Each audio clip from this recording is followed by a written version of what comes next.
I think in that rather Spartan atmosphere of school, the art department was a kind of oasis, and there was lots of paint, and we were allowed, even at the age of 12, to use oil color and canvas, and it was a kind of escape from the rigors of ordinary school life. So I started to paint, and the art master thought that I did very well and encouraged me to paint. I think my parents wanted me to be a doctor, and I ended up at the end of school, I knew I wanted to be a painter. In the post-college phase, when I first had my exhibition here in Delhi, in fact in a house just like this in Lodi Estate down the road, where my father lived, Hussein was the one who saw this whole body of work. There might have been about 50 paintings, and I was just 18 at the time. And he said, "Come on, have an exhibition," and I never thought of it before.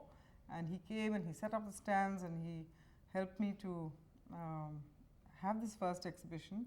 He selected 20 paintings out of them to take to Vallabhbhai Desai Institute in Bombay. And so he was a very early mentor and influence in my life. Though surprisingly, I was never much influenced by his style, but he certainly inspired me very much as a person, and he continues to do so. He's one of the people I really admire most, and even at this age, he has more energy than all the young painters put together. He's just a wonderful example to us all. In the early years, I was rather influenced by Shergill. I remember coming to Delhi and being taken to the Gallery of Modern Art and seeing the Shergills for the first time, and I'd go there at least once a week. And in those days, there must have been about 30 or 40 Shergills hanging in the gallery. And I was very influenced at the time. But that's before I went to Paris. And after that, the Shergill influence waned. And I think perhaps it's come back now, 30 years later, again, where in a sense, I've come full circle from the European influences to Indian subjects, and especially in the last 4 years when I was in the South and painted many typically South Indian subjects. I don't think I really belong in the Indian tradition of painting, so to say. In fact, I've always been considered somewhat of a maverick, and that's been, I think, both source of criticism and one of the reasons for the fact that I found a niche, so to speak, because I didn't belong to any school or any niche or any tradition. I was something outside of it and was therefore different to things that... I'm not really very prolific. I think that I'm far less prolific than... In fact, I think one of the problems is that I can barely manage to paint around 15 to 20 paintings a year on an average, which is not very prolific. I paint rather slowly, and the technique that I've evolved through the years means that each layer of paint has to dry in between. So I quite often have paintings going simultaneously, 2 or 3 paintings going simultaneously.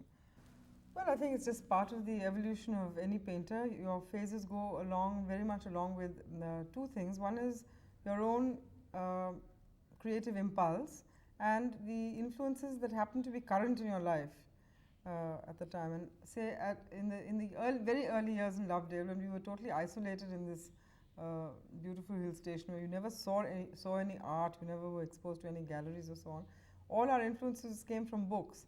And so the early influences were mostly of the Impressionists, and we all applied paint very thickly with a palette knife. That changed drastically once one emerged from school and we were able to see paintings in galleries. And that brief stint that I had in JJ School of Art, where one was dragged back in a sense into academia. So you went through a phase where you did academic work. You painted from models, you painted from statuary, and I hated that. Having been given entire freedom to begin with, then to come back to a situation where one was constrained by the syllabus of an art school. I hated it, so I didn't last out there and I left. Later on in Paris, I studied fresco and was very much influenced by early Christian art, because I did a lot of traveling in Europe, and it was such a confusing time for any young artist, where you saw hundreds of influences through hundreds of centuries, or many centuries, where you had from early art through the Renaissance to the Expressionists, to the Impressionists, and then to the modern movement. So you were being exposed at the same time to Gilles and Picasso. So you had to make some choices. You couldn't take it all in. So the choice I made at the time was a very strange one. I went backwards into time and was very influenced by early Christian painting, and that this influence lasted through maybe the next, I'd say almost 10 years. Very iconesque, still, stark paintings with generally a strong central figure, but very still.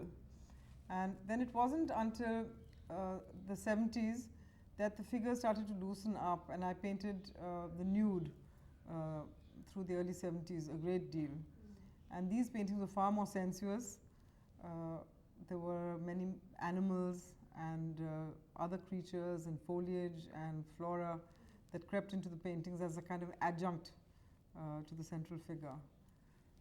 And this was a very romantic phase, and I think it matched the phase when I had got married and had children. So I think throughout the 70s I would call the most sensual phase in my work. The 80s brought the use of multimedia. I started getting very interested in junk and found lots of old windows. I started towards the end of the 70s painting windows. That became very much a theme, looking into windows, into interiors. It was a kind of the secret life that goes on behind a window, or the yearning that is expressed when you're looking out of a window into a landscape, which somehow encompasses the whole vastness of the Indian spectrum. There were many journeyings. My whole life has been spent journeying, both as a child and now as a naval wife. We've traveled and changed houses, and so the window represented many of these things, looking out and looking in. And from the painted window, I started finding old windows on junk heaps, and a whole new phase began from there, where first the window was used as a window, then I'd find windows with many compartments, and that started to be used as a grid, as a device to divide up a painting. Sometimes I'd do a whole painting, cut it up into pieces and rearrange it in a window. Did that also lead? Well, it's been criticized and it's been liked too. I mean, I think that people in Bombay who saw the exhibition of furniture, it did me a lot of good, because everyone that came into that gallery would smile or laugh. It was a very frivolous experiment. I think that the act of painting a painting is the most important one to any artist. And what happens to that painting afterwards, I think most artists lose control. The fact that this painting, which has been such a private, the painting of the painting, a picture, is such a private and very intense moment when the painting is finished. And then this painting is taken, it's seen, it's bought, it's sold, it's hung, it's written about, it's criticized, so many things happen to it, and you lose total control. The fact that you become the darling of society, I think, is so ephemeral. I mean, today it's me, tomorrow it could be somebody else, and that really makes no difference to my work or my approach. What are you working on right now? And we're coming to that, because what did happen, however, was by becoming, in inverted commas, popular, everything one painted was bought, and it ended up often in private collections and private homes, where the painting was never seen again. It wasn't even available to me as the artist, where it could be seen as part of a body of work or be documented or anything like that. And the latest work I've done is a huge mural for the metro station, Esplanade Station in Calcutta. And one of the reasons that led me to do this was that I desperately required a change of audience. I wanted my work to be available to many more people, and I wanted to have it in a place where it could be constantly seen by anyone who wanted to see it. There's been a lot of activities. I would say that, yes, my prices now are very high, but this is nothing. This again, as I said, is not of my own making. I think the auctions did a great deal to rocket the prices to certain levels. But I would say, and I think any dealer or artist would agree with me, that these really astronomical prices that get written about and which come into the media are mainly when there is a charitable event. And so people are not giving just for the painting, they're giving for the event. And it isn't true that one's prevailing prices match those auction prices. They don't. And personally, I have worked very hard to try and keep my prices below my own prices below the actual market price. Because I think that, I think Krishan Khanna had given me a wonderful piece of advice about 4 years ago. He said, don't outprice yourself from the market. Because by doing so, I mean, I hope that one is in good health and will have another 15 or 20 years of work ahead of one. Our generation is still relatively young compared to the older ones. And I think that if at this stage we outprice ourselves from the market, then you're limiting your market to maybe 20 or 30 people, which is a very foolish, I mean, even in absolute terms, it's a foolish thing to do. Well, I personally, I love the work of Arpita, Bhupen. At least I think that Bhupen's watercolors are really superb. And funnily enough, most of the artists that I like very much are working in watercolor. It's a medium which I never touch. And K.G. Subramaniam is an artist that I admire very much. I like Manjeet's work a great deal because I think that Manjeet's work is very happy. And a lot of us do such gloomy paintings. I think that's a big criticism of Indian art generally, that our work tends to be a little gloomy. And Manjeet's isn't like that. I loved the early work of Lakshma Gaud. I like Tayyab's work very much. Do you see any youngsters following your tradition or non-tradition, whatever you see? Well, I have a lot of imitators. That doesn't necessarily mean that they're following my tradition. I think that there's a distinct difference between those who are following your tradition and those who are merely trying to jump on the bandwagon. There are even people who blatantly imitate my windows, the katyas, the crows, various symbols that I have, in a sense, made my own over the years.